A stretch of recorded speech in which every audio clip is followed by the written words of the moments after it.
Hola, muy buenos días. Mi nombre es Shanti Herrera y estoy cursando la carrera de Ingeniería en Biotecnología. Les voy a presentar mi trabajo que es de la actividad número 3.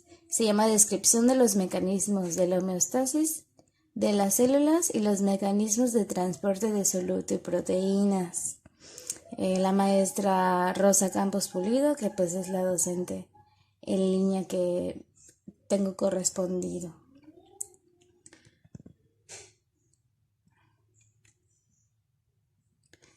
Mecanismo de las homeostasis de las células. Vamos a definir qué es la homeostasis.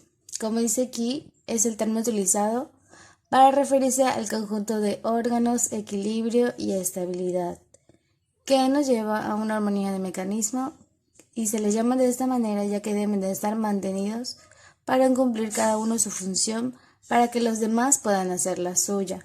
¿Qué quiere decir esto? De que si uno no cumple su función, pues obviamente por obviedad los demás no van a poder y entonces es allí cuando se rompe el ciclo que a continuación les voy a enseñar, que busqué en la página de la UNAM, ciclo homeostático. En primer lugar tenemos el fluido extracelular, que es esencial para la sobrevivencia de las células, que forma parte, como sabemos, de los tejidos y los órganos, y que integran el sistema del cuerpo humano. Y así junto con esto también ayudan a mantener la constancia del fluido extracelular. Como les digo, si nosotros quitáramos el fluido extracelular, pues ya las células no van a tener cómo vivir y por secuencia los órganos y los tejidos empiezan a fallar. Y pues nosotros como sistema humano, ¿qué pasaría? Pues nos morimos porque pues ya no serviría, no, ya no funcionarían correctamente nuestras células que,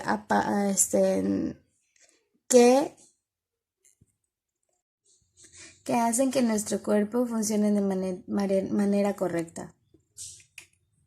En el siguiente sería el transporte de solutos y proteínas. Esto es un poco más explícito y quizá un poco más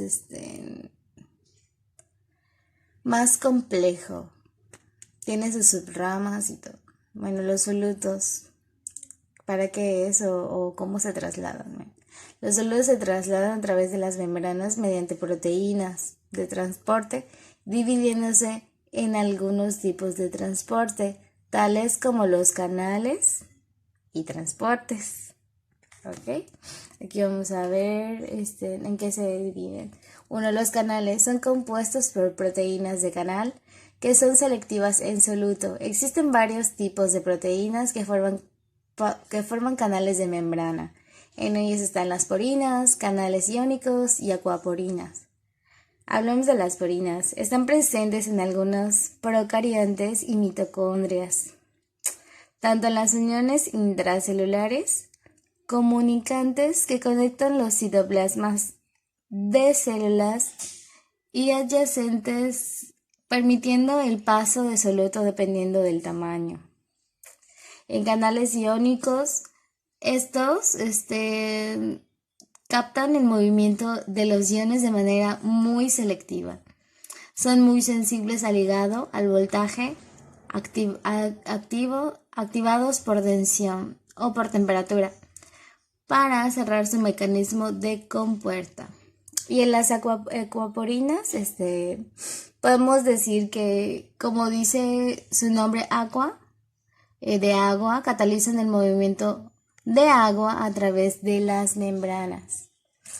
En cuanto a los transportadores, son compuestos de proteínas transportadores uniéndose de soluto en un solo lado de la membrana, que pasa por un cambio alostérico y liberan soluto del otro lado de la membrana. Estos se dividen en dos, de nuevo en transportadores y bombas. Podemos llamarlos transportadores. Estos acoplan la energía almacenada en gradientes electroquímicos de membrana para facilitar el movimiento de sustratos a través de membranas celulares. Estos se pueden dividir en portadores, semiportadores y antiportadores. En cuanto a las bombas, estas utilizan energía de manera directa para impulsar vías de comunicación o de flujo de salida de los sustratos que son energéticamente menos favorables, tienen una tasa de transporte menor a las de los otros transportadores. Aquí podemos hablar de lo que es uniporte, semiporte y antiporte. Este es un ejemplo que fue sacado del libro de la UNAP, del libro de biología celular del tema 1, que es pues del de las células, ¿no? El uniporte transporta una sustancia en una dirección. El semiporte transporta dos sustancias diferentes en la misma dirección, así tal cual está, así como estos. Y lo que es antiporte transporta una sustancia diferente en direcciones opuestas. Y así puede ser para arriba y de este lado para abajo y sale en el sitio diferente. Y esto sería como que una breve explicación de lo que significa los uniportes, semiportes y antiportes de los transportadores de este tema. Muy bien, ahora veremos de esto. La célula utiliza dos tipos de proteínas para transportar los solutos y el agua, siguiendo diferentes mecanismos. El número 1 es pasivo, tal cual no requiere energía, y este tiene dos variantes, la osmosis y la difusión. Hablemos de la osmosis. Este consiste en el paso del agua a través de la membrana. Y en cuanto a la difusión, es el movimiento neto de partículas con átomos, moléculas o iones. La difusión emplea proteínas transportadoras y pues a esto se le llama difusión facilitada. En cuanto al número 2, que es activo, estos sí requieren energía para llevar a cabo su función, existiendo dos tipos de transporte. Sería el primario y el secundario. El primario utiliza el ATP como fuente de energía para impulsar el transporte. Estos ayudan a mantener a los gradientes de concentración de solutos a través de membranas celulares con bombas de calcio y de sodio. En cuanto al secundario, las proteínas de este tipo no utilizan dicha energía, el del ATP directamente, sino que utilizan un tipo de energía libre almacenada en los gradientes electroquímicos. Otro tipo de mecanismo para transportar los solutos y el agua es el de translocación de grupo. Es un mecanismo mediante el cual se transporta una molécula de forma pasiva que sufre modificaciones químicas para ser inducida a la célula. Este es como que un poquito más complejo, ¿no? O sea, porque aparte de que no está fomentando lo que es una energía en sí, al paso de esta va teniendo como que modificaciones de su propia anatomía.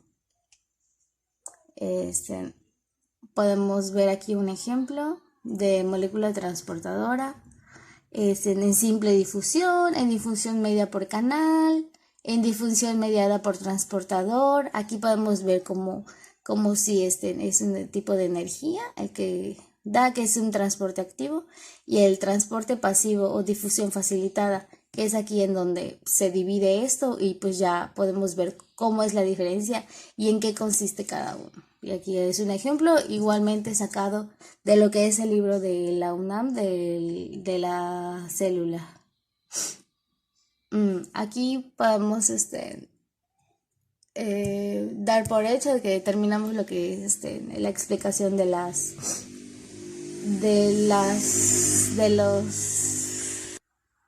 transporte de los solutos. Bueno, aquí empezamos con las proteínas, que es un poquito menos largo, ya para terminar. Las proteínas son transportadoras a través de las membranas celulares, membrana plasmática, y existen algunos tipos de transporte. Es de poros nucleares, que son estructuras masivas que usan un aparato de transporte complejo para identificar proteínas que deben de transportarse hacia adentro o fuera del núcleo. Aquí podemos ver, por ejemplo, da, ¿no? En lo que es la citoplasma, el envoltorio nuclear, el núcleo, o sea, y aquí da como que referencia a lo que es lo que acabamos de explicar. El número 2 sería proteínas transportadoras. Durante el proceso de transporte, la proteína blanca debe sufrir despegamiento para entrar y una vez dentro del orgánulo volverse a plegar con ayuda de proteínas accesorias llamadas chaperonas que controlan el plegamiento de la proteína. Y aquí vemos, ¿no? Igual un ejemplo de cómo cómo se ve a escala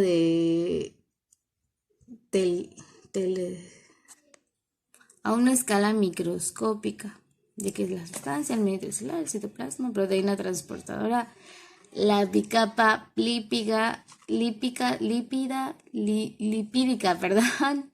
y sustancia a introducir, el medio extracelular y la sustancia dentro del citoplasma.